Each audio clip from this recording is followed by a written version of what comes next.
Hello and welcome back to Whiskey Wars. Tonight is another episode of Quick Whiskey Shots, where we do a fast review of a whiskey. And tonight's episode is about James E. Pepper 1776. Let's get into it.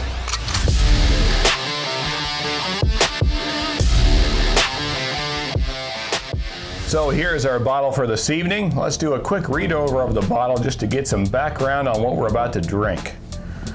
James E. Pepper 1776 straight bourbon whiskey. So we know it's at least 2 years old. In this bottle lies the oldest and most legendary whiskey legacy in Kentucky history. Well, that is quite a claim. The same old style and methods have been preserved and restored in this fine whiskey. Well, I would say I probably have my doubts about that because whiskey history is one of those things that's never really well preserved. But maybe we got lucky and we got some really old style whiskey. We'll have to find out in a minute. Born with the Republic. Now, some of you may know what that symbol means. It's a very patriotic symbol. And let's go on here. Established in 1780, so right after the Revolutionary War, during the American Revolution, it says. Okay. The Pepper family brand is the oldest brand of whiskey made in Kentucky.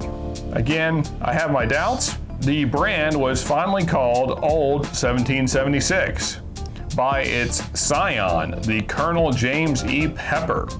This fine whiskey was hand bottled at the historic Pepper Distillery, DSPKY 5. And for those of you that don't know, way back when all distilleries had a number assigned to them by the government. So to be KY5, you would have to be very early in the distilling process. So to be number 5, pretty early, but not the first, clearly, because they're claiming to be the first, but they're KY5, so they would be the 5th. But let's see what's in it. Nice cork pop there, even though it is a synthetic cork. And what do we got here? Decent color. I would say it's on the lighter side. A little running down the bottle there, I'll catch that. I will say I do like the bottle. It kind of reminds you of like pirates or, the Revolutionary War probably.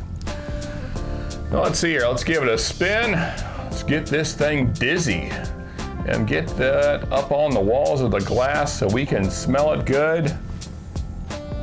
And what are we getting? Not a lot, to be honest.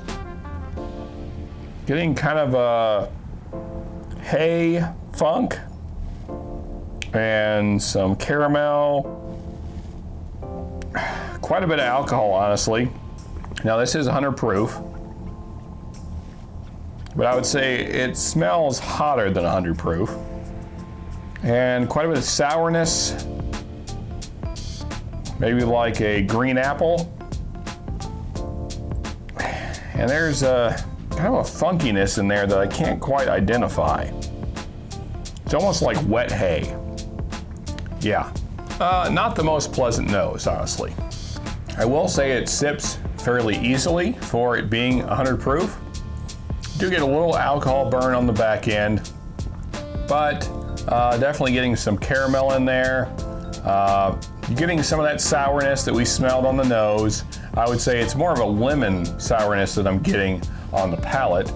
There is maybe a little apple, but I don't think that's where the sourness is coming from. There is some apple on the palate, I would say.